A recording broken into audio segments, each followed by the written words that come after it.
দ্বিতীয় জিনিস যে দ্বিতীয় শব্দটা সেটা হলো হাজান। আমরা হাজান থেকে পানাহা চাচ্ছি। হাজান মানে অ্যাকচুয়ালি স্যাডনেস। এক কথায় আমাদের সব রকমের দুঃখ। আমাদের জীবনে বিষণ্ণতা ছাড়াও কিন্তু অনেক দুঃখ থাকে।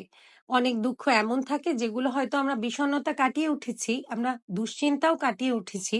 কিন্তু হয়তো দুঃখটা পুরোপুরি আমাদের মন থেকে যায়নি।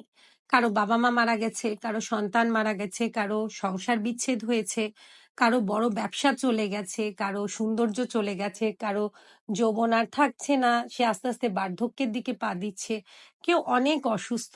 সবগুলাই কিন্তু আমাদের দুঃখের কারণ। তাই আমরা দুঃখর থেকেও আল্লাহর কাছে পানাহা চাচ্ছি।